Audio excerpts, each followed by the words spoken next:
Hello बच्चों, कैसे हैं आप लोग। उम्मीद करता हूं कि 100% बढ़िया ही होंगे। आज बच्चों जो इक्विलिब्रियम की सीरीज चल रही है उसमें हम लोग पढ़ेंगे किसके बारे में, ली चैटलियर प्रिंसिपल के बारे में। तो बड़ी लंबी चौड़ी डेफिनेशन इंग्लिश में यहाँ पे लिख रखी है।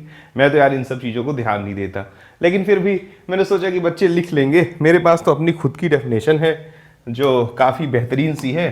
फिर भी चलो एक बार हम लोग बुक इस लैंग्वेज पे ध्यान दे लेते हैं। कहता है कि ए principal stating that if a constraint such as change in pressure, temperature or concentration of a reactant is applied to a system in equilibrium, अब अगली लाइन बहुत important, the equilibrium will shift so as to tend to counter attack the effect of the constant. पता नहीं क्या कह रहा है, इतनी भारी इंग्लिश, बाप रे बाप। अब आओ देखो देसी लैंग्वेज।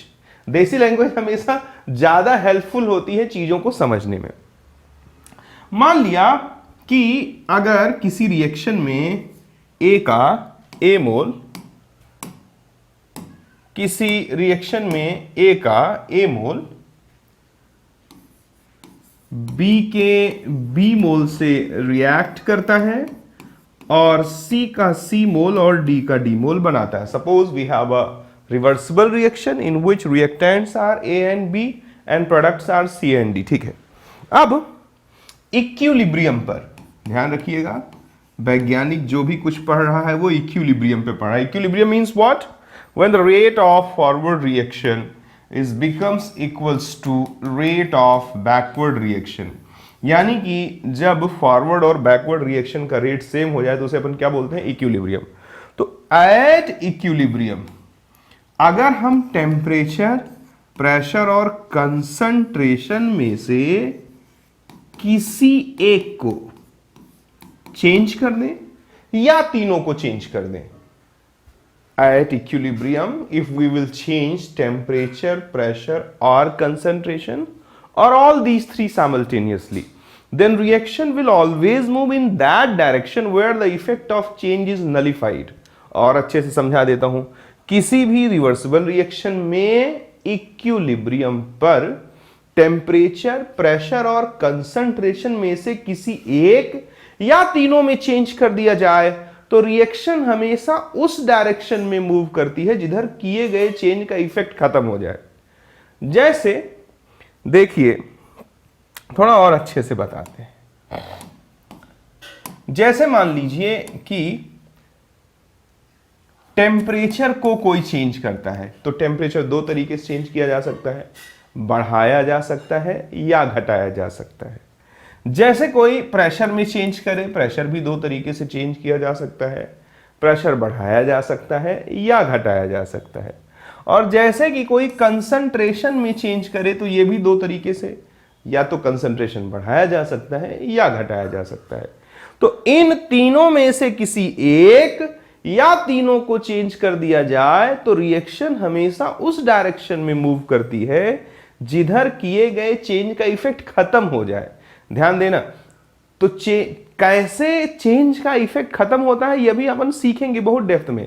अभी तो आप इसको रटो कि रिवर्सिबल रिएक्शन में इक्विलिब्रियम पर, in reversible reaction at equilibrium if we will change, अगर हम चेंज कर दें टेम्परेचर, प्रेशर, कंसंट्रेशन और all these three, temperature, pressure, concentration में से किसी एक या तीनों को, then reaction will always move in that direction, then हमेशा रिएक्शन उस दिशा में जाती है where the effect of change is nullified, जहां चेंज का इफेक्ट खत्म हो रहा हो। तो मेरे प्यारे सरकार, आओ इसको हम लोग बहुत डेप्थ में देखते हैं। सबसे पहले हमसे कह रहा है इफेक्ट ऑफ कंसंट्रेशन के बारे में। तो देखिए, मान लीजिए कि हमारे पास एक रिएक्शन है जिसमें नाइट्रोजन जिसका फिजिकल स्टेट गैस है, 3 मोल हाइड्रोजन जिसका फिजिकल स्टेट गैस है से रिएक्ट करके 2 मोल अमोनिया का फॉर्मेशन कर रहा है जिसका फिजिकल स्टेट गैस है। ठीक है मेरे प्यारे सरकार, इस रिएक्शन में रिएक्टेंट और प्रोडक्ट दो चीजें हैं। तो अगर हम कंसंट्रेशन को कैसे चेंज कर सकते हैं, रिएक्टेंट का कंसंट्रेशन बढ़ा दें या रिएक्टेंट का कंसंट्रेशन घटा दें, प्रोडक्ट का कंसंट्रेशन बढ़ा दें या प्रोडक्ट का कंसंट्रेशन घटा दें। तो देखिए, रिएक्टेंट का कंसंट्रेशन कैसे बढ़ा सकते हैं कि रिएक्शन इक्विलिब्रियम पे हो और बाहर से हम इसमें नाइट्रोजन या हाइड्रोजन में से किसी एक चीज को ऐड कर दें, उसके मोल्स डाल दें। सपोज करिए इस रिएक्शन में इक्विलिब्रियम एस्टैब्लिश हो चुका है, means rate of forward reaction बराबर हो चुका है किसके, रेट ऑफ बैकवर्ड के, और हम इसमें नाइट्रोजन या हाइड्रोजन के मोल्स को बढ़ा दें, बाहर से डाल दें।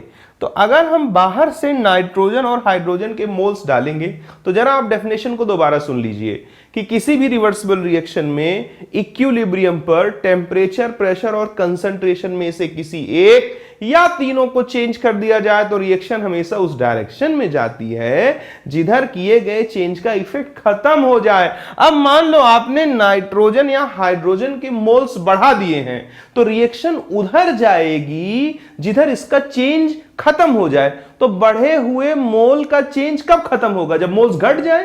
भाई मान लो आपको मैंने 1000 रुपया दे दिया तो उसका इफेक्ट कब खत्म होगा, जब वो 1000 रुपया खर्च हो जाए। तो अगर किसी ने नाइट्रोजन और हाइड्रोजन ऐड कर दिया तो नाइट्रोजन और हाइड्रोजन के एडेड मोल्स का इफेक्ट तब खत्म होगा जब वो मोल घट जाए, और वो मोल तभी घटेगा जब रिएक्शन किधर चली जाए, फॉरवर्ड डायरेक्शन में चली जाए। उम्मीद करता हूं आपको समझ में आया होगा। अब दूसरा तरीका देखिए, अगर मान लीजिए कि रिएक्टेंट के कंसंट्रेशन को घटाता है इक्विलिब्रियम पे, तो जैसे बढ़ाने के लिए एक्सटर्नल मोल्स ऐड किए गए वैसे ही घटाने के लिए रिएक्शन से मोल्स को निकाल लिया जाएगा। सपोज करो कि इस रिएक्शन में इक्विलिब्रियम एस्टैब्लिश हो चुकी है, इक्विलिब्रियम एस्टैब्लिश हो चुकी है, तो इक्विलिब्रियम पर उसके पास ऐसी व्यवस्था थी कि वो रिएक्टेंट के मोल को निकाल सकता था। तो जब रिएक्टेंट के मोल को निकालेगा तो रिएक्टेंट के मोल घट जाएंगे, मोल घटेगा तो कंसंट्रेशन भी घट जाएगा, क्योंकि कंसंट्रेशन होता है N/V। तो V तो कांस्टेंट है, बंद बर्तन में हो रहा है, मोल घटाओगे तो कंसंट्रेशन घट जाएगा।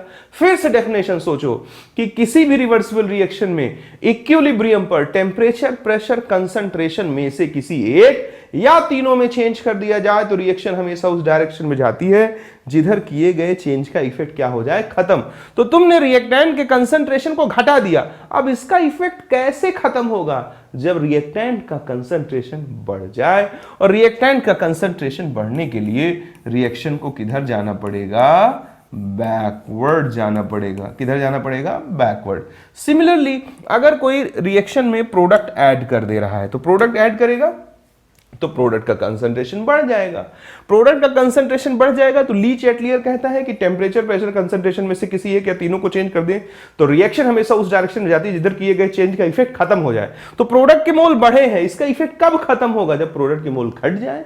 भाई हमने बाहर से प्रोडक्ट के मोल ऐड किए हैं तो उसका इफेक्ट कब खत्म होगा, जब प्रोडक्ट के मोल घट जाए। और प्रोडक्ट के मोल तभी घटेंगे जब रिएक्शन किधर चली जाएगी, बैकवर्ड डायरेक्शन में चली जाएगी। मींस जैसे ही हम इक्विलिब्रियम पर अमोनिया के मोल्स सिस्टम में ऐड करेंगे तो रिएक्शन भड़बड़ भड़बड़ किधर जाने लगेगी, बैकवर्ड डायरेक्शन में जाने लगेगी। और अगर हम लोग प्रोडक्ट के मोल्स को निकाल दें तो प्रोडक्ट का कंसंट्रेशन घट जाएगा, और प्रोडक्ट का कंसंट्रेशन घटेगा तो घटे हुए कंसंट्रेशन का इफेक्ट तब खत्म हो जाएगा जब कंसंट्रेशन बढ़ जाए। और प्रोडक्ट का कंसंट्रेशन बढ़ने के लिए रिएक्शन को किधर जानी पड़ेगी, फॉरवर्ड जानी पड़ेगी। यानी कि अगर रिएक्टेंट डाल दिया तो रिएक्शन फॉरवर्ड चली जाएगी, रिएक्टेंट निकाल दिया तो रिएक्शन बैकवर्ड चली जाएगी, प्रोडक्ट डाल दिया तो रिएक्शन बैकवर्ड चली जाएगी, प्रोडक्ट निकाल दिया तो रिएक्शन फॉरवर्ड चली जाएगी। अब इस रिएक्शन का यूज एक फर्टिलाइजर अमोनिया के बनाने में यूज होता है, तो सॉरी यूरिया के बनाने में यूज होता है। तो अमोनिया समय समय पर निकाली जाती रहती है कंटेनर से। तो अमोनिया के निकाले जाने से क्या फायदा है कि maximum amount of reactant will convert into the product, क्योंकि एक बार इक्विलिब्रियम एस्टैब्लिश हो गया, इक्विलिब्रियम एस्टैब्लिश हो जाने के बाद now no more resultant conversion of reactant into product is possible. तो रिएक्टेंट का अब प्रोडक्ट में कन्वर्जन नहीं होगा, लेकिन जैसे हम प्रोडक्ट निकालेंगे इक्विलिब्रियम डिस्टर्ब हो जाएगा, धड़ धड़ रिएक्शन किधर जाने लगेगी, फॉरवर्ड। यानी कि समय समय पर अमोनिया निकाल लेने से ये रिएक्शन में लगभग 100% रिएक्टेंट प्रोडक्ट में कन्वर्ट हो जाता है। तो जैसे बनेगा निकालेंगे रिएक्शन फॉरवर्ड जाएगी, जैसे बनेगा निकालेंगे रिएक्शन फॉरवर्ड जाएगी, जैसे बनेगा निकालेंगे रिएक्शन फॉरवर्ड जाएगी। उम्मीद करता हूं कि आपको इफेक्ट ऑफ कंसंट्रेशन समझ में आया होगा। ध्यान रखें, अगर आपने बाहर से कंसंट्रेशन बढ़ाया है तो रिएक्शन उधर जाएगी जिधर बढ़ा हुआ कंसंट्रेशन घट रहा हो। याद रहे, अगर आपने सिस्टम में कंसंट्रेशन को घटाया है यानी मोल्स ऑफ रिएक्टेंट या प्रोडक्ट निकाल दिया है, तो अगर कंसंट्रेशन घटाया है तो रिएक्शन उधर जाएगी जिधर कंसंट्रेशन बढ़ रहा हो। ये चीज ध्यान रखिएगा। आगे चलते हैं। अब हम लोग इसके कंसंट्रेशन के बाद पढ़ेंगे किसको, इफेक्ट ऑफ प्रेशर के बारे में, एज अ वेरी इंपॉर्टेंट। देखें, सबसे पहले तो अगर हम बात करते हैं, इसी रिएक्शन को ले लें, N2 + 3H2 गिव्स 2NH3। तो ये एक रिवर्सिबल रिएक्शन है और रिवर्सिबल रिएक्शन बंद बर्तन में होता है। अगर ideal gas equation PV = nRT लगाते हैं तो P = nRT/V हो जाता है। यानी कि यहां से अगर हम लोग देखें तो N/V क्या है, कंसंट्रेशन है, ये किसके बराबर हो गया, R × T के बराबर हो गया। तो जरा देखिए, अब अगर हम लोग यहां देखते हैं कि प्रेशर कंसंट्रेशन के सीधे प्रोपोर्शनल है, तो देखिए प्रेशर का इफेक्ट अगर आपको पढ़ना है तो देखें, एक तो मेरे पास शॉर्ट ट्रिक भी है। आप क्या करो कि प्रेशर बढ़ाने पर रिएक्शन हमेशा उधर जाती है जिधर मोल घट रहे हो, और प्रेशर को कम करने पर रिएक्शन हमेशा उधर जाती है जिधर मोल बढ़ रहे हो। आप इसी से फैसला कर देना। प्रेशर अगर बढ़ रहा होगा, जैसे देखिए यहाँ रिएक्टेंट के कितने मोल हैं, 1 + 3, टोटल मोल कितने हैं, 4, प्रोडक्ट के कितने मोल हैं, 2। इसका भी कोई खास इस्तेमाल नहीं है, मैं तो ऐसे बता दिया कि प्रेशर और कंसंट्रेशन में सीधा रिलेशन होता है। अब अगर कोई प्रेशर मान लीजिए बढ़ा देता है तो रिएक्शन उधर जाएगी जिधर मोल घट रहा हो। हाई प्रेशर पे रिएक्शन उधर जाती है जिधर मोल घट रहा हो। तो देखो किधर चली जाएगी ये रिएक्शन, फॉरवर्ड चली जाएगी, क्योंकि फॉरवर्ड में 4 से 2 मोल बन रहा है। अगर कोई प्रेशर को कम कर दे तो रिएक्शन उधर जाएगी इधर मोल बढ़ रहा हो, यानी किधर चली जाएगी, बैकवर्ड चली जाएगी। थोड़ा एहसास करोगे तो भले है तो गलत बात, प्रेशर बढ़ा देने पे चीजें कम होंगी ना, तो समझ लेना ऐसे याद करने के लिए मोल घट जाता है। वैसे ऐसा कुछ होता नहीं, मतलब इस तरह सोचना अनुचित है, लेकिन याद करने के लिए आप इसको ध्यान रखें कि जब भी प्रेशर बढ़ेगा तो कोई भी रिवर्सिबल रिएक्शन हमेशा उस डायरेक्शन में शिफ्ट होती है जिधर मोल क्या हो रहे हो, कम हो रहे हो, और अगर प्रेशर घटेगा तो उधर शिफ्ट होती है जिधर मोल्स बढ़ रहे हो। अब अगर कई बार आपके सामने ऐसी स्थितियां आ जाए, मान लो जैसे कि H2 + I2 गिव्स 2HI, या मान लीजिए आपके पास ऐसी स्थिति आ जाए N2 + O2 गिव्स 2NO।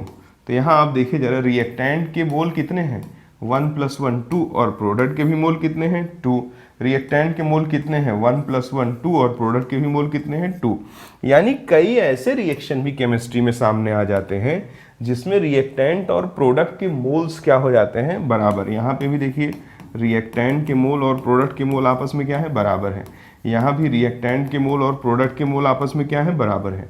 तो ऐसे रिएक्शन में प्रेशर का कोई इफेक्ट ही नहीं पड़ता। भाई प्रेशर बढ़ाओगे तो रिएक्शन उधर जानी चाहिए जिधर मोल घट रहा हो। यहाँ तो दोनों तरफ मोल बराबर है।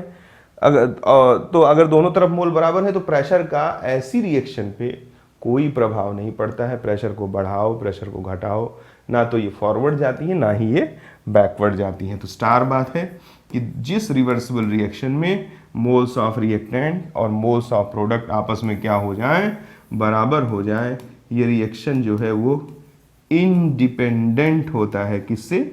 इंडिपेंडेंट होता है फ्रॉम प्रेशर। प्रेशर के बढ़ाने या घटा देने से इक्विलिब्रियम पर कोई भी असर नहीं पड़ता है। उम्मीद करता हूं आपको समझ में आया होगा। प्यारे बच्चों, आगे चलते हैं और आगे बात करते हैं इफेक्ट ऑफ टेम्परेचर की। इफेक्ट ऑफ टेम्परेचर को समझने से पहले ज्यादा इंपॉर्टेंट है ये समझ लेना कि सर कोई ऐसा ट्रिक्स दिखा दो यार कि मैं आंखों से देख के पहचान जाऊं कि कौन सा रिएक्शन एंडोथर्मिक है और कौन सा रिएक्शन एक्सोथर्मिक है। तो देखो मैं इतना बता देता हूं जितने से तुम्हारा काम हो जाएगा। प्यारे बच्चों, जितने भी एसोसिएशन रिएक्शन हैं, ये सब एसोसिएशन रिएक्शन जो होती हैं, एसोसिएशन मतलब जिसमें जुड़ रही हो चीजें, जुड़ती तभी हैं जब रिएक्टेंट के बीच क्या हो, अट्रैक्शन। और जहां भी कहीं अट्रैक्शन वर्क करता है वो प्रोसेस सदैव एक्सोथर्मिक होता है। याद रख लीजिएगा।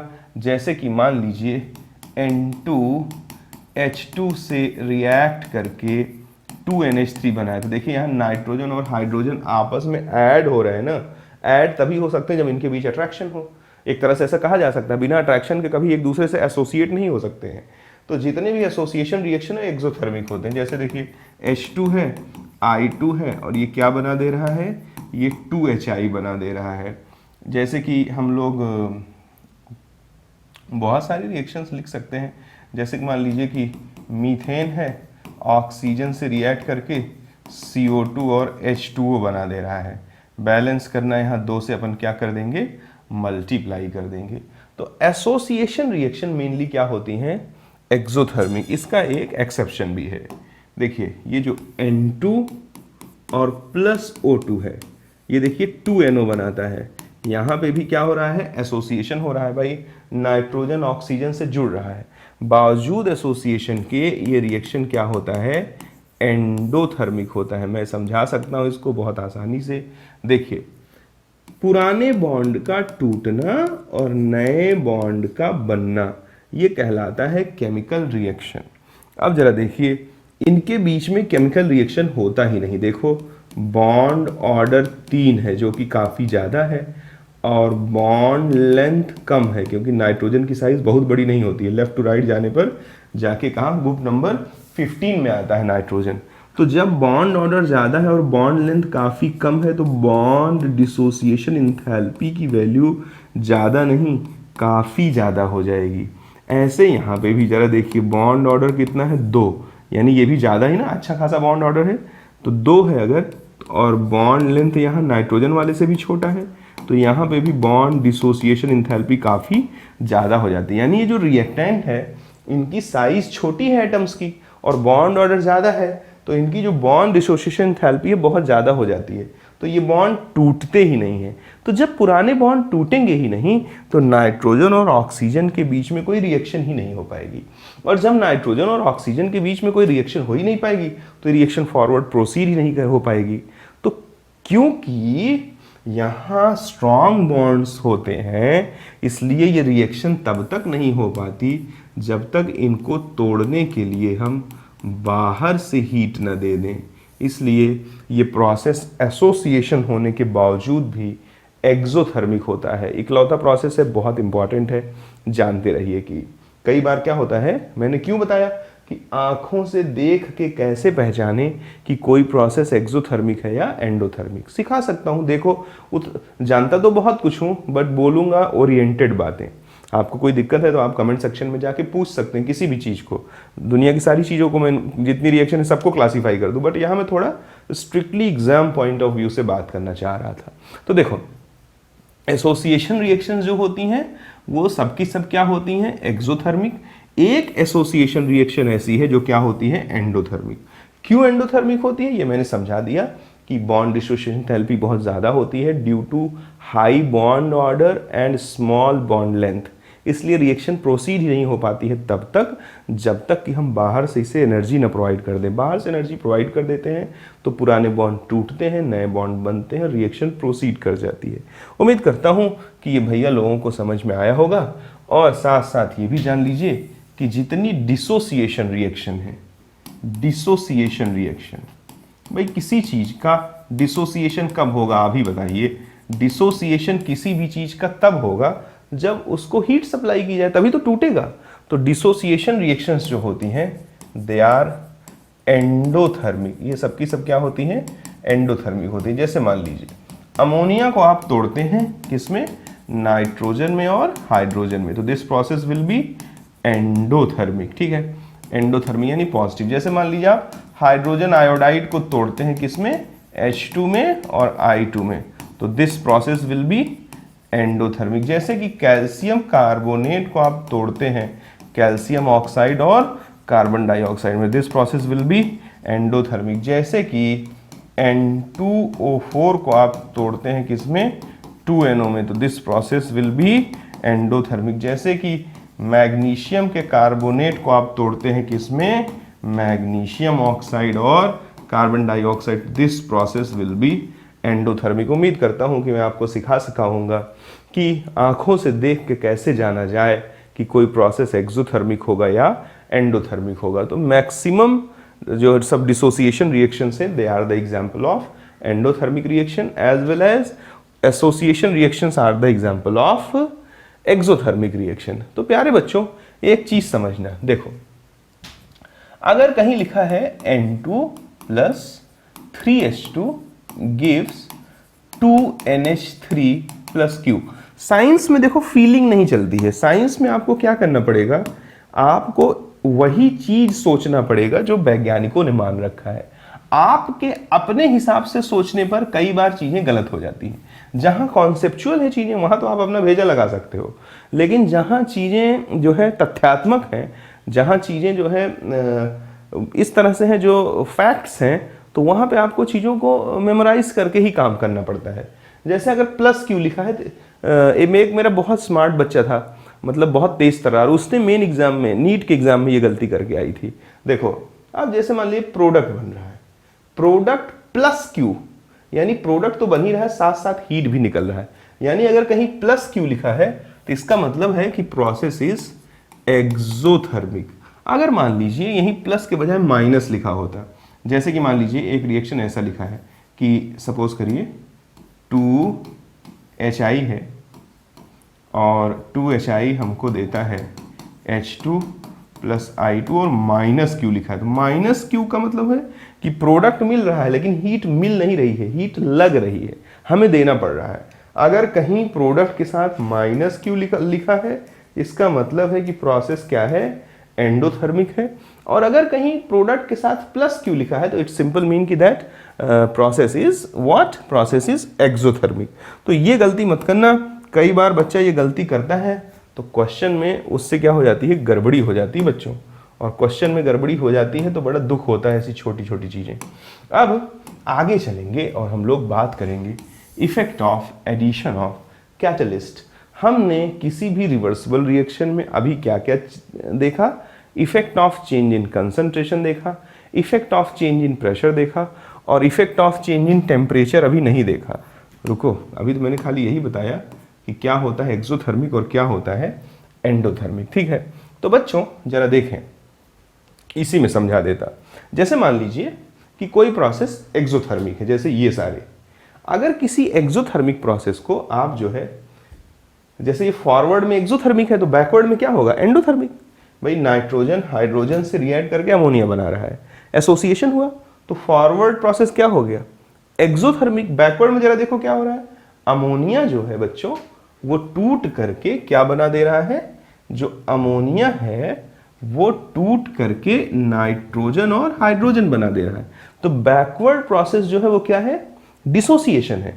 तो फॉरवर्ड अगर एसोसिएशन था, बैकवर्ड क्या है, डिसोसिएशन। तो फॉरवर्ड अगर एक्सोथर्मिक होगा तो बैकवर्ड एंडोथर्मिक होगा। तो देखो मान लो हमने टेम्परेचर बढ़ाया इक्विलिब्रियम पे, तो टेम्परेचर बढ़ाओगे तो कौन सा प्रोसेस फेवरेबल होगा, जिसे टेम्परेचर की जरूरत है या जिसे टेम्परेचर की जरूरत नहीं है। तो बिल्कुल लॉजिकल सा जवाब है कि टेम्परेचर बढ़ाने पर वो प्रोसेस फेवरेबल होगा जिसे हीट की जरूरत है। जिस प्रोसेस को हीट की जरूरत होती है उसे हम एंडोथर्मिक प्रोसेस बोलते हैं। यानी कि जैसे ही हम टेम्परेचर बढ़ाएंगे तो ये रिएक्शन किधर चली जाएगी, बैकवर्ड चली जाएगी, क्योंकि बैकवर्ड रिएक्शन क्या है, एंडोथर्मिक। और अगर इसका वॉइस वर्सा हम बोले कि टेम्परेचर घटा देते हैं, अगर हम टेम्परेचर घटा रहे हैं इक्विलिब्रियम पर, तो टेम्परेचर घटाने पर आप अपने दिल से पूछो कि वो प्रोसेस होगा जिसे टेम्परेचर की जरूरत है या वो प्रोसेस होगा जिसे टेम्परेचर की जरूरत नहीं है। तो बट ऑब्वियस है कि टेम्परेचर को कम करने पर वो प्रोसेस फेवरेबल होगा जिससे टेम्परेचर की ज़रूरत नहीं है, क्योंकि जिस प्रोसेस को टेम्परेचर की ज़रूरत नहीं है, कम टेम्परेचर उसके लिए फेवरेबल कंडीशन है। मींस कि जब आप टेम्परेचर घटाएंगे तो वह प्रोसेस होगा जिसे टेम्परेचर की ज़रूरत नहीं है, और जिसे टेम्परेचर की ज़रूरत नहीं वो एक्सोथर्मिक है। भाई जिसे तभी तो वो हीट रिलीज कर रहा है क्योंकि उसको हीट की ज़रूरत नहीं है। उम्मीद करता हूँ समझा होगा, ठीक है। जैसे यहाँ देख लीजिए, मान लीजिए कि ये फॉरवर्ड कि मान लीजिए दूसरा रिएक्शन ले देता हूँ, ये वाला। अब ये एसोसिएशन हो रहा है और H2I2 से रिएक्ट करके क्या बना रहा है, HI बना रहा है। तो एसोसिएशन में हीट रिलीज कर रहा होगा, यानी प्रोसेस एक्सोथर्मिक हो गया, यानी उसे हीट की जरूरत नहीं है। तो टेम्परेचर बढ़ा दोगे तो वो प्रोसेस नहीं होगा जिसे हीट की जरूरत नहीं है, बजाय उसके वो प्रोसेस होगा जिसे हीट की जरूरत है। जिसे हीट की जरूरत है उसे एंडोथर्मिक बोलते हैं, और इसका रिवर्स एंडोथर्मिक है। यानी कि टेम्परेचर बढ़ाओगे तो रिएक्शन किधर चली जाएगी, बैकवर्ड चली जाएगी, और टेम्परेचर बढ़ाओगे तो रिएक्शन किधर चली जाएगी, फॉरवर्ड चली जाएगी। यहां पे भी देख सकते हो, यहां पे ये सॉलिड है और ये सॉलिड है और ये गैस है। देखें, अगर मान लीजिए कि हम लोग टेम्परेचर को बढ़ा देते हैं तो फॉरवर्ड प्रोसेस एंडोथर्मिक है, तो वो फॉरवर्ड होने लगेगा, यानी रिएक्शन किधर चली जाएगी, फॉरवर्ड चली जाएगी। और टेम्परेचर को अगर घटा देते हैं, टेम्परेचर को घटाएंगे तो बैकवर्ड प्रोसेस क्या है इसका, एक्सोथर्मिक है। भाई देखो, एसोसिएशन होगा तभी तो ये बनेगा, तो रिएक्शन किधर चली जाएगी, बैकवर्ड चली जाएगी, क्योंकि एक्सोथर्मिक प्रोसेस को टेम्परेचर की जरूरत नहीं होती। अब एक बड़ी स्मार्ट सी बात मेरे दिमाग में क्लिक कर गई, आप इसको सुन लीजिए। अगर इसमें एक चीज ध्यान रखना कि जो भी कुछ इक्विलिब्रियम के एक्सप्रेशन में नहीं आता, जो भी कुछ इक्विलिब्रियम के एक्सप्रेशन में नहीं आता, जो भी कुछ इक्विलिब्रियम के एक्सप्रेशन में नहीं आता, जो भी कुछ इक्विलिब्रियम के एक्सप्रेशन में नहीं आता है, उसके कंसंट्रेशन को बदलने से इक्विलिब्रियम पर कोई प्रभाव नहीं पड़ता। जैसे ये सॉलिड स्टेट है, तो अगर हम इसका इक्विलिब्रियम कांस्टेंट लिखते हैं तो जरा देखिए क्या हो जाएगा, Kc is equals to concentration of CO2, nothing else.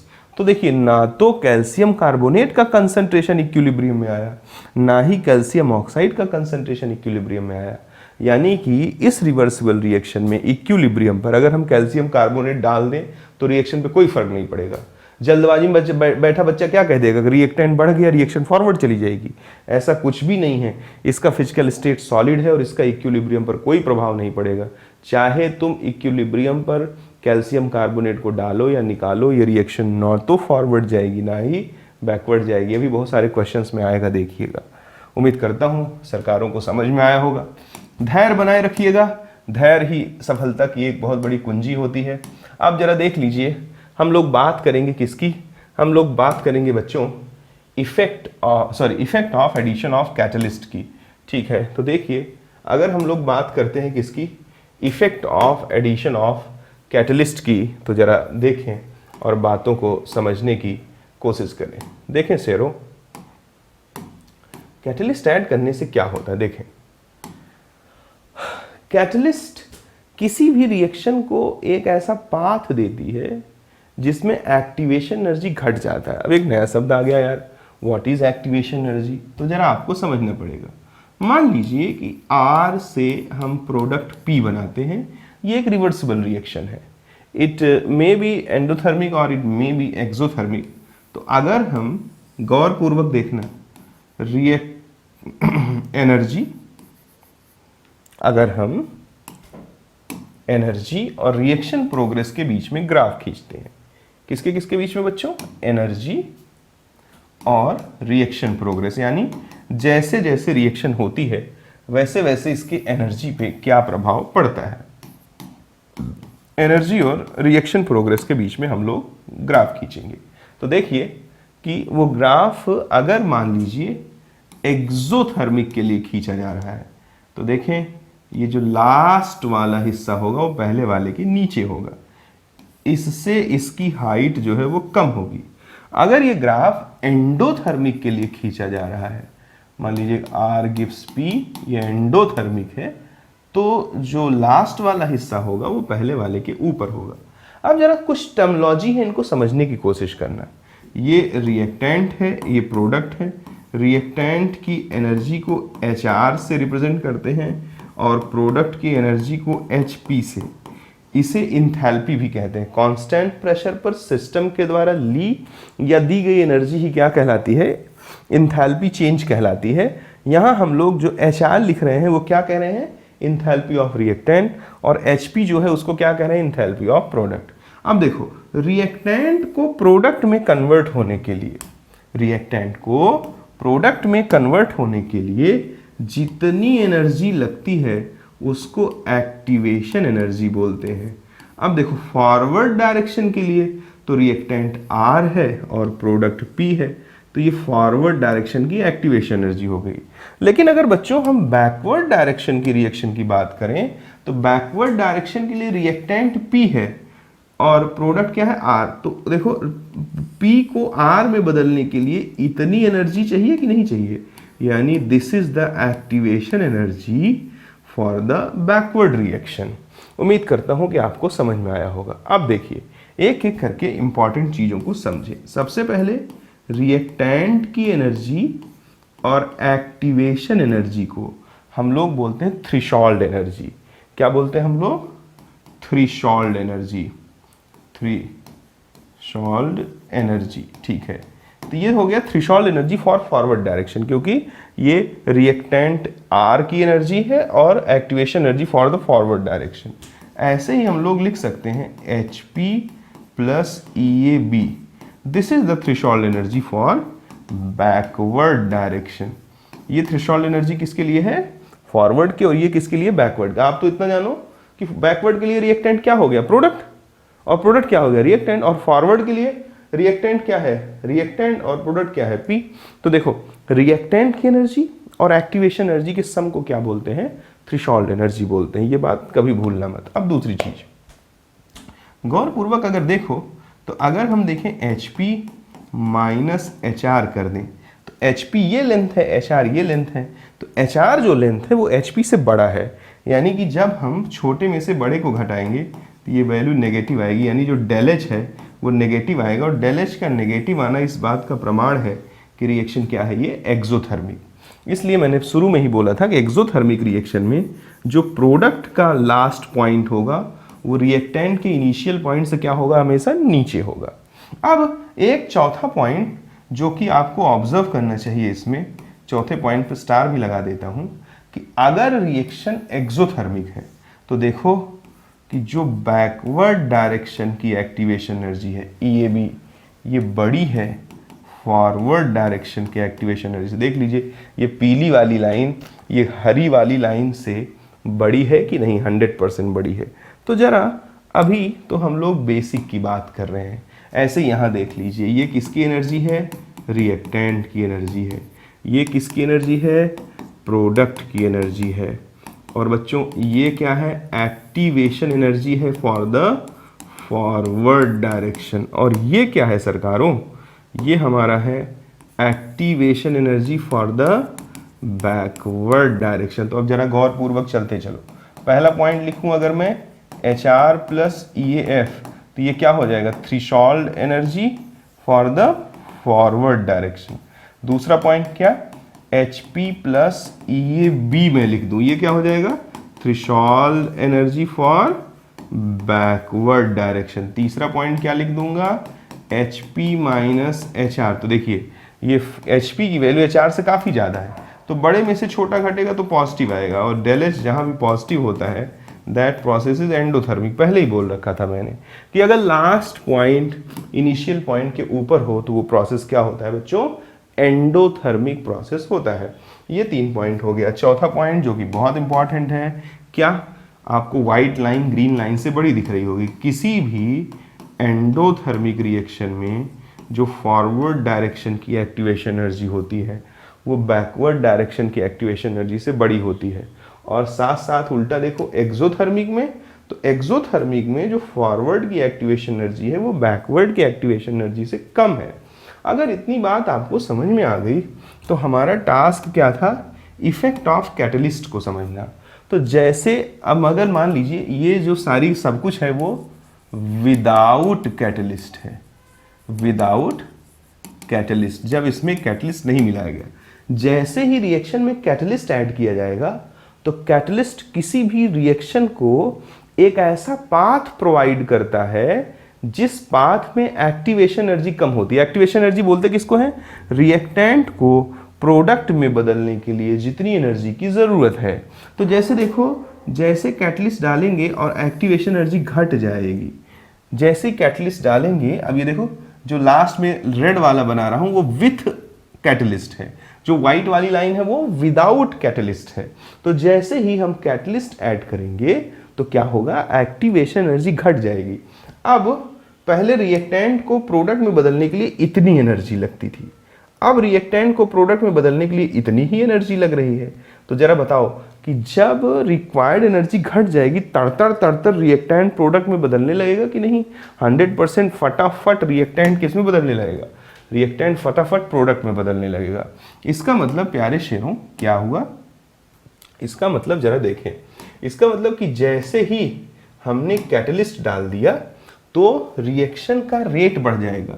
ये देखो इतनी एक्टिवेशन एनर्जी घटी कि नहीं? गौर पूर्वक देखो तो फॉरवर्ड के लिए और बैकवर्ड के लिए सेम अमाउंट घटा कि नहीं?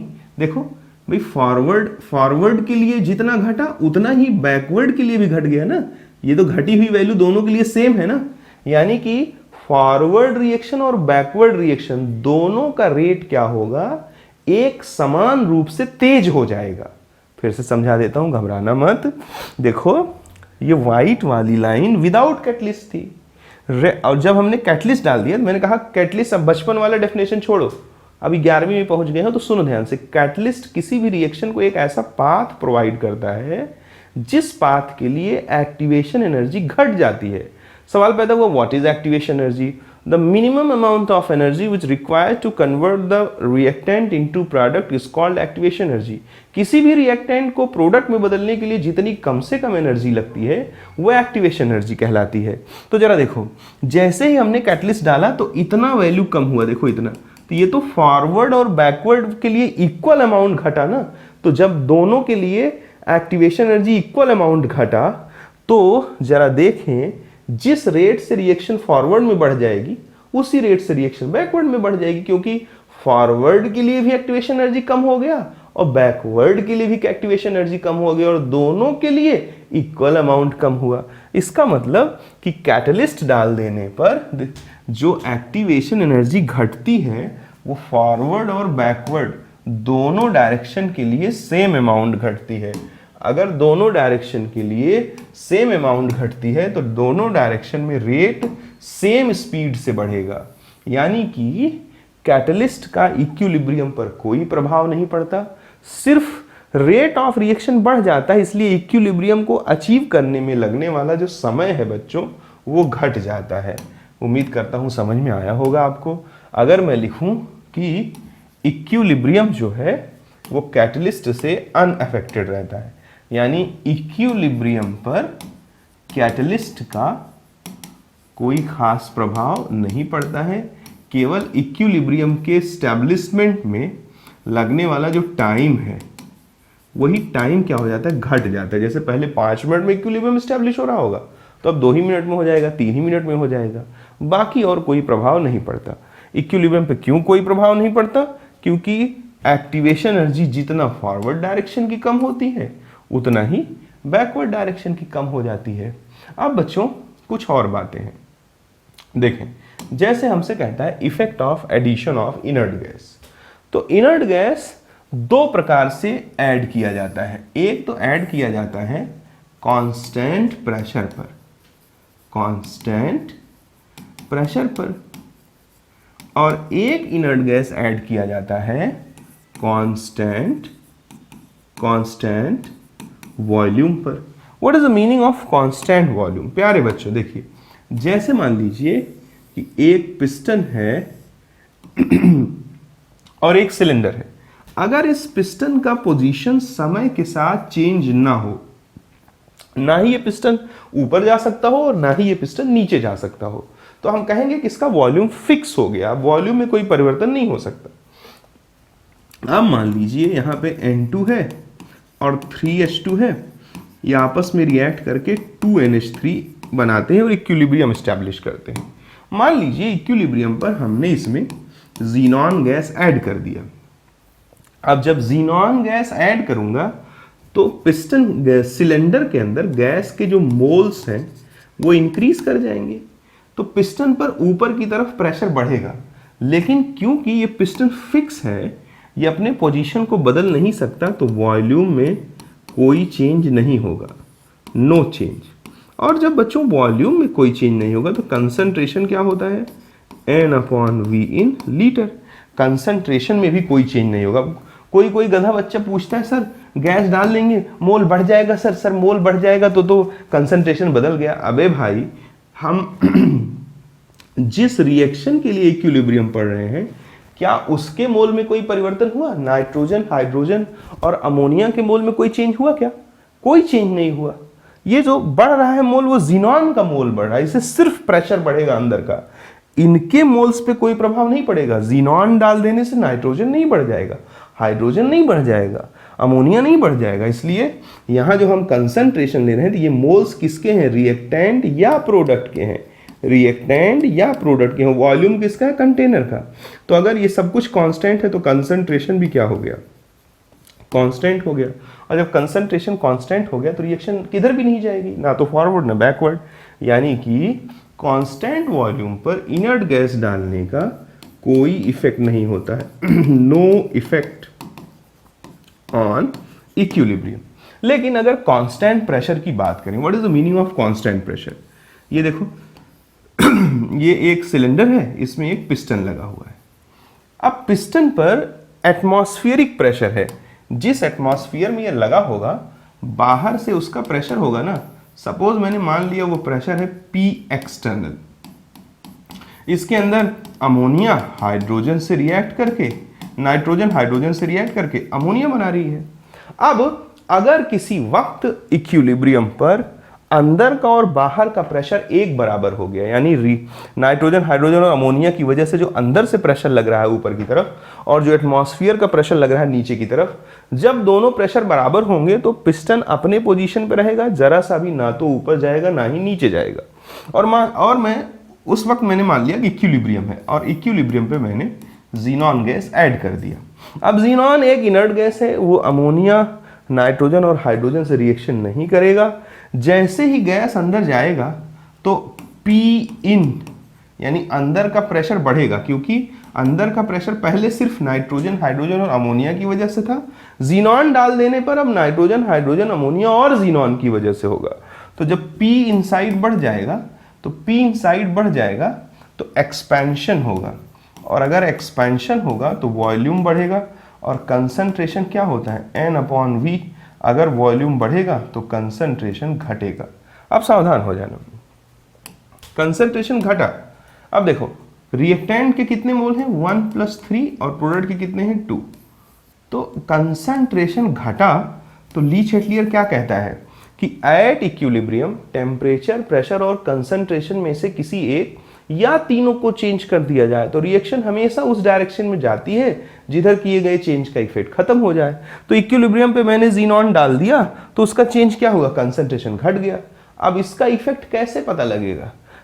जब कंसंट्रेशन बढ़ जाए। तो किधर कंसंट्रेशन बढ़ रहा है? बैकवर्ड। तो घटे हुए कंसंट्रेशन का इफेक्ट कब खत्म होगा? जब कंसंट्रेशन बढ़ जाए। और किधर कंसंट्रेशन बढ़ रहा है? बैकवर्ड डायरेक्शन में। तो ये रिएक्शन किधर चली जाएगी? बैकवर्ड डायरेक्शन में चली जाएगी। उम्मीद करता हूं आपको समझ में आया होगा। जैसे अगर मैं लिख दूं N2O4 है और ये क्या दे रहा है? 2NO दे रहा है, मान लो ये है। अब इसमें मैंने क्या डाल दिया? ज़ीनॉन डाल दिया कांस्टेंट प्रेशर पे। तो जैसे ज़ीनॉन डालूंगा अंदर का प्रेशर बढ़ जाएगा, प्रेशर बढ़ेगा तो ओवरऑल वॉल्यूम क्या हो जाएगा? इंक्रीज कर जाएगा। ओवरऑल वॉल्यूम इंक्रीज करेगा तो कंसंट्रेशन घटेगा। अब अगर कंसंट्रेशन घटा तो रिएक्शन उधर जाएगी जिधर कंसंट्रेशन बढ़ रहा हो। तो जरा देखो इधर 1 है इधर 2 है, तो फॉरवर्ड में कंसंट्रेशन बढ़ रहा है, इसलिए ज़ीनॉन के डालने पर रिएक्शन किधर चली जाएगी? फॉरवर्ड चली जाएगी। उम्मीद करता हूँ कि आपको इन एग्जाम्पल्स के थ्रू मैं चीज़ों को समझा सका हूँगा और आप बातों को सीख पाए होंगे। अगर कहीं कोई समस्या है तो आप हमको मैसेज करके डाउट पूछ सकते हैं कमेंट सेक्शन में। और बच्चों देखो, अब क्वेश्चन करेंगे। किसी भी थियरी को पढ़ने का एक ही बेहतरीन सा रास्ता है, उस पर क्या किया जाए? ढेर सारे क्वेश्चन किए जाए, और कोई रास्ता नहीं है। देखो हमसे कहता है सिस टू पेंटीन है, ट्रांस टू पेंटीन में कन्वर्ट हो रहा है। For the above equilibrium the value of standard free energy change at 400 kelvin is this much. The excess of trans two pentene is added to the system. ठीक है, हमको ढेर सारा इसमें ट्रांस टू पेंटीन ऐड कर रहा है। ठीक है, then addition of trans two pentene, addition trans two pentene will form, excess of cis 2 pentene will form. अच्छा, equilibrium will proceed in the forward और equilibrium will proceed will remain unaffected. देखिए बच्चों, अगर हमारा ये for the above equilibrium the value of standard free energy del G not की value हमको दिया है -3.67 किलो जूल पर मोल। ठीक है, कोई दिक्कत नहीं है। अब बेवकूफ बनाने के लिए अब देखो उसने क्या किया, रिएक्टेंट क्या है, सिस 2 पेंटीन है और प्रोडक्ट क्या है, ट्रांस 2 पेंटीन है। तो सिंपल सी बात है कि वो इसको ऐड कर रहा है। अगर इसको ऐड करेगा तो रिएक्शन किधर चली जाएगी, बैकवर्ड चली जाएगी। तो reaction will move in backward direction. तो देखो कह रहा है additional trans 2 pentene will form. कहा है भाई, जब यही डालोगे तो यही बनेगा, नहीं, पहला तो गलत हो गया। दूसरा क्या कह रहा है जरा सुनो, excess of cis 2 pentene will form. हाँ, सिस 2 पेंटीन ज्यादा बन जाएगा, ऐसा कह दें। रुको, excess of cis 2 pentene will form, no. रुको, equilibrium will proceed in forward direction, no. Equilibrium नहीं, ठीक, हाँ ठीक है। तो देखिए ये गलत हो गया। जब इसको ऐड करोगे तो रिएक्शन बैकवर्ड जाएगी, और जब रिएक्शन बैकवर्ड जाएगी तो रिएक्टेंट बनेगा, और रिएक्टेंट बनने को सपोर्ट करने वाला विकल्प सिर्फ बी है। कैसे कि इसको डालने पर ये बनेगा, इसको कौन सपोर्ट कर रहा है, ऑप्शन नंबर 2। बाकी तो कोई सपोर्ट कर नहीं रहे। उम्मीद करता हूं कि आपको समझ में आया होगा। आगे चल देते हैं। अगला क्वेश्चन क्या है, देखिए अगले क्वेश्चन में कहता है when NaNO3 is heated in a close vessel, O2 is liberated and NaNO2 is left behind। NaNO3 को हीट कर रहा है, ठीक है। तो NaNO2 लेफ्ट बिहाइंड और O2 लिबरेटेड। तो मैं इसको, ये सॉलिड होगा, इसका फिजिकल स्टेट सॉलिड होता है। This is a part of knowledge. Ionic solid, ionic compound है, फिजिकल नेचर सॉलिड होता है। ये लेफ्ट बिहाइंड इस बात का प्रमाण है कि ये भी क्या है, सॉलिड है। तो देखें, अगर ऐसी स्थिति है, ये इंपॉर्टेंट क्वेश्चन है, देखें। अब इसका इक्विलिब्रियम कांस्टेंट लिख दो। क्या लिखोगे तो क्या होगा, कंसंट्रेशन ऑफ ऑक्सीजन की पावर 1/2 होगा। तो मैंने अभी थोड़ी देर पहले आपको बताया था कि अगर किसी रिएक्शन में इक्विलिब्रियम कांस्टेंट लिखे तो जो भी कुछ इक्विलिब्रियम कांस्टेंट के एक्सप्रेशन में नहीं आ रहा है उसके कंसंट्रेशन को बढ़ाने या घटाने से इक्विलिब्रियम पर कोई इफेक्ट नहीं पड़ेगा। तो ये बहुत अच्छा क्वेश्चन। देखिए कहता है addition of NaNO3 favours forward reaction. हर गधे को ये सही लगेगा, जो भी बुद्धू आदमी होगा वो क्या बोलेगा, हाँ सर NaNO2 यानी कि रिएक्टेंट डाल रहे हैं तो रिएक्शन किधर चली जाएगी, फॉरवर्ड चली जाएगी। But nothing is like that, it's physical state, it's solid, that's why the addition of NaNO3 will not affect the equilibrium constant या equilibrium. Addition of NaNO2 favours reverse reaction, ये भी सबको सही लगेगा। NaNO2 डालोगे तो रिएक्शन किधर चली जाएगी, बैकवर्ड। नहीं, NaNO2 का फिजिकल स्टेट सॉलिड है, इक्विलिब्रियम कांस्टेंट में नहीं आता, इसलिए इक्विलिब्रियम पर अगर उसको डालोगे तो रिएक्शन पर कोई प्रभाव नहीं पड़ेगा। Increasing pressure favour reverse reaction. Pressure बढ़ाने पर रिएक्शन उधर जाती है जिधर मोल घट रहे हो। किसके मोल घट रहे हो, गैस के। तो जरा देखो, यहां गैस के कितने मोल हैं, 1, और यहां गैस के कितने मोल हैं, 0। तो जरा देखो, प्रेशर के बढ़ाने पर रिएक्शन है इधर गैस के मोल घट रहे हो, तो गैस के मोल किधर घट रहे हैं, रिवर्स में घट रहे हैं। तो increasing pressure favours reverse reaction, yes this is the right answer. आगे क्या कहता है, decreasing temperature favour forward reaction. देख लो, ये डिसोसिएशन हो रहा है, इसका मतलब रिएक्शन क्या है, रिएक्शन हमारा डिसोसिएशन हो रहा है तो एंडोथर्मिक है। Dissociation, increasing pressure favours reverse reaction. हाँ, अगर हम प्रेशर को बढ़ाएंगे तो रिएक्शन क्या, रिएक्शन उधर जाएगी इधर गैस के मोल घट रहे हो। अब गैस के मोल घट रहे हैं किधर, बैकवर्ड में, ठीक है। तो रिएक्शन रिवर्स जाएगी, ये तो सही है। आगे कह रहा है decreasing temperature favour forward reaction. देखो, फॉरवर्ड रिएक्शन एंडोथर्मिक है, ये तब फेवर होगा जब टेम्परेचर बढ़ाया जाए। टेम्परेचर घटा दोगे तो एक्सोथर्मिक रिएक्शन फेवर होगा, जो कि बैकवर्ड है। तो ये भी गलत हो गया, यानी कि decreasing temperature favour forward reaction, no.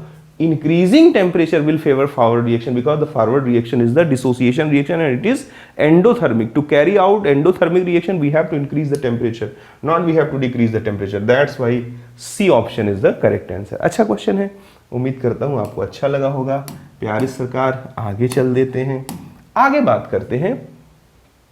In manufacture of NO, the reaction of N2 and O2 to form NO is favorable if, ये बड़ा टेढ़ा क्वेश्चन है। देखो भाई, N2 है, जो जानता है उसके लिए तो बहुत आसान है, और प्लस O2 है, ठीक है। ये क्या दे दे रहा है हमको?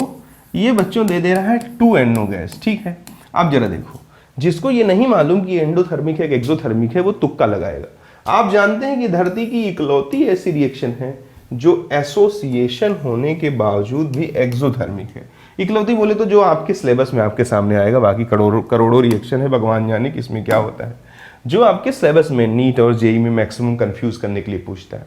तो देखो, ये रिएक्शन एसोसिएशन तो है लेकिन ये एंडोथर्मिक है। यहाँ ΔH क्या है? पॉजिटिव। इस रिएक्शन को होने के लिए टेम्परेचर की जरूरत लगती है। तो देखो क्या कहता है कि in manufacture of NO the reaction of N2 plus O2 to form NO is favourable by increasing temperature.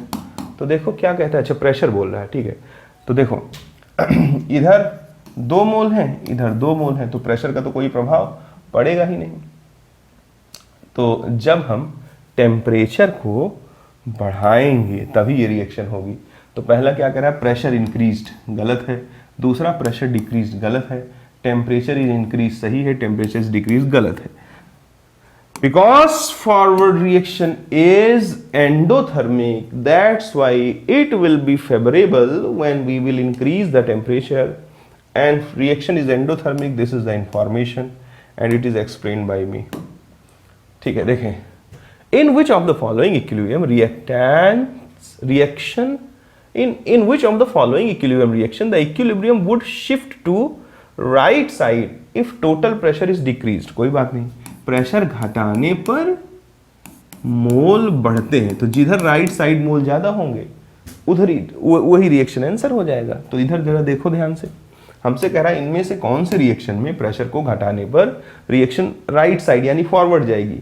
तो जरा देख लो, यहाँ रिएक्टेंट के कितने मोल हैं? 4, यहाँ प्रोडक्ट के 2, यहाँ 2, यहाँ 1, 2, यहाँ 2 और 2। तो प्रेशर को कम करने पर रिएक्शन उधर जाएगी इधर मोल बढ़ रहे हो। ध्यान रखिएगा, प्रेशर को कम करने पर रिएक्शन उधर जाएगी इधर मोल बढ़ रहे हो। तो तीसरा ही इकलौता ऐसा ऑप्शन है जहां फॉरवर्ड डायरेक्शन में मोल बढ़ रहे हैं, यानी कि अगर हम यहाँ प्रेशर को कम कर देंगे तो उधर जाएगा इधर मोल बढ़ रहा है, यानी कि रिएक्शन किधर चला जाएगा? फॉरवर्ड चला जाएगा, यानी कि राइट साइड चला जाएगा। तो ऑप्शन नंबर 3 में अगर हम प्रेशर को मिनिमाइज कर दें तो रिएक्शन किधर शिफ्ट हो जाएगा? राइट साइड शिफ्ट हो जाएगा। अगला क्वेश्चन कहता है कि the oxidation of SO2 by O2 to SO3, यानी SO2 का ऑक्सीडेशन हो रहा है किसमें? SO3 में हो रहा है, ठीक है। बैलेंस कर दिया, गैस गैस और गैस है। कहता है is exothermic reaction? Yes it is exothermic because here association takes place, ठीक है। The concentration of SO2 will be minimum. SO2 को मिनिमम होने के लिए रिएक्शन को फॉरवर्ड जाना पड़ेगा, और ये रिएक्शन फॉरवर्ड तभी जाएगी।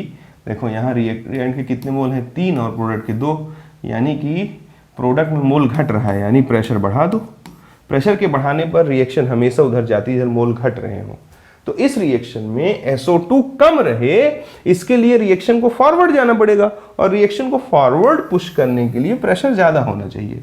Simultaneously this is association, that's why it is exothermic. Exothermic reaction अगर तेजी से हो तो इसके लिए टेम्परेचर क्या रखना पड़ेगा? कम। भाई टेम्परेचर जितना कम रखोगे फॉरवर्ड रिएक्शन जो कि एक्सोथर्मिक है वो उतना अच्छे से होगा, और फॉरवर्ड रिएक्शन जितना अच्छे से होगा SO2 का कंसंट्रेशन उतना ही कम होता चला जाएगा। उम्मीद करता हूं कि समझ में आया होगा। प्रेशर ज्यादा होना चाहिए, टेम्परेचर कम। टेम्परेचर कम, टेम्परेचर इंक्रीज्ड, गलत। Temperature is reduced and pressure is increased, yes is the right answer. Temperature कम होना चाहिए और प्रेशर ज्यादा होना चाहिए। अगला क्वेश्चन देखते हैं प्यारे सरकार, क्या कहता है कि for the manufacture of ammonia by the reaction N2 plus 3H2 gives 2NH3 plus 21.9 kilo calorie the favourable condition. Okay देखो यहाँ प्रोडक्ट तो मिल ही रहा है, साथ साथ हीट भी मिल रहा है। तो प्रोडक्ट के साथ हीट भी मिल रहा है मींस रिएक्शन इज एक्सोथर्मिक, और एक्सोथर्मिक रिएक्शन को कराने के लिए टेम्परेचर कम होना चाहिए। और यहाँ रिएक्टेंट के मोल 4 हैं और प्रोडक्ट के मोल 2 हैं, तो फॉरवर्ड अच्छे से जाए, यानी कि उधर रिएक्शन अच्छे से जाए जिधर मोल कम है, तो प्रेशर क्या रखना पड़ेगा, ज़्यादा। यानी to carry out this reaction in forward direction we have to increase the pressure and we have to minimise the temperature. तो लो टेम्परेचर लो प्रेशर नहीं, तो गलत है, low temperature high pressure, it is the right answer, it is the right answer. ठीक है, आगे चलते हैं बच्चों। कैटलिस्ट का तो आपको मैंने बता ही रखा था कि कैटलिस्ट का क्या इफेक्ट है। कैटलिस्ट सिर्फ इक्विलिब्रियम को स्टैब्लिश होने में लगने वाले समय को मिनिमाइज कर देता है, दैट्स इट। कहता है in the reaction 2A plus B gives C, which combination of pressure and temperature give the highest yield of C। Highest yield of C पाने के लिए हमको क्या करना पड़ेगा, हाईएस्ट यील्ड ऑफ C पाने के लिए हमको रिएक्शन को फॉरवर्ड पुश करना पड़ेगा। अब रिएक्शन में हीट भी मिल रहा है, यानी रिएक्शन क्या है, एक्सोथर्मिक है। एक्सोथर्मिक रिएक्शन फॉरवर्ड तभी पुश होगी जब टेम्परेचर क्या हो, कम हो। रिएक्टेंट के मोल कितने हैं, 2 और 1 3 है, प्रोडक्ट के मोल कितने हैं, 1 है। तो जरा देखो फॉरवर्ड में मोल्स घट रहे हैं, यानी प्रेशर क्या होना चाहिए, ज़्यादा। हाई प्रेशर और लो टेम्परेचर पे रिएक्शन किधर फेवर हो जाएगी, फॉरवर्ड डायरेक्शन में। तो हाई प्रेशर कहाँ कहाँ है, देखो इसमें और इसमें, और लो टेम्परेचर सिर्फ इसमें है। तो this is the right answer कि टेम्परेचर लो होना चाहिए और प्रेशर क्या होना चाहिए। ओए कहाँ गया रे, ओ भाई आजा, हैंग कर गया क्या।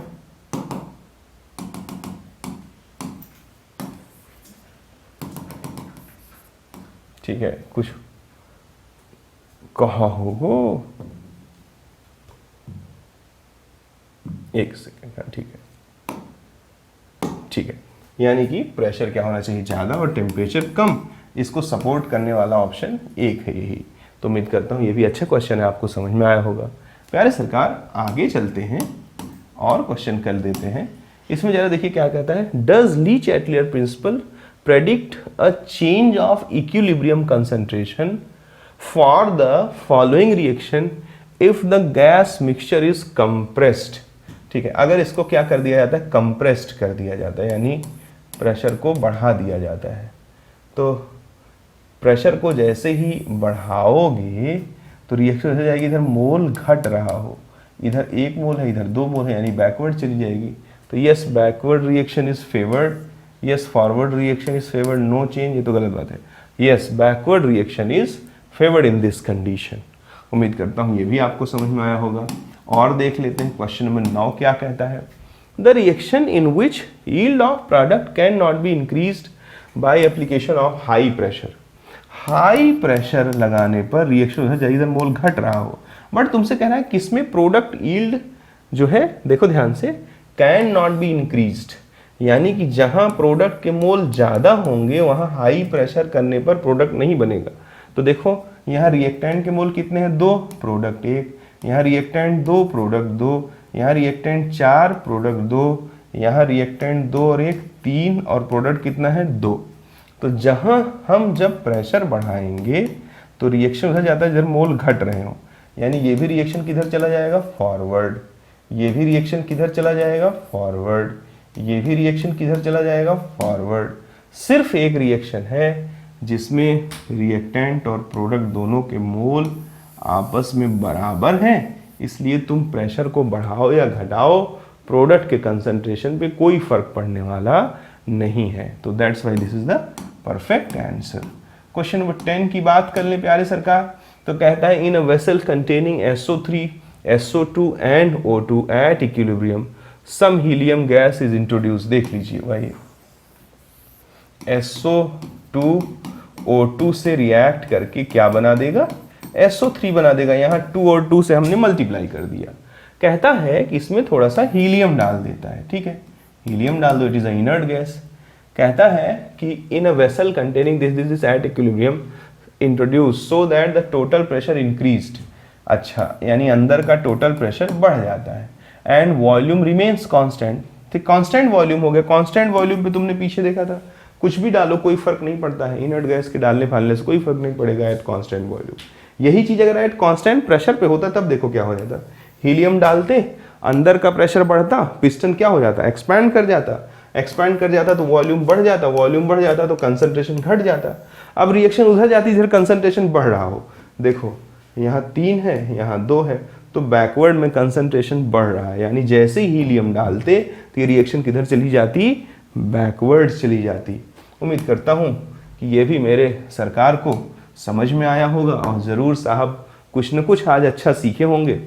अब एक और सी आर्टिकल बचा हुआ है कि use of Lee Chatelier principal on physical equilibrium, वो मैं किसी एक दूसरे लेक्चर में बना दूंगा।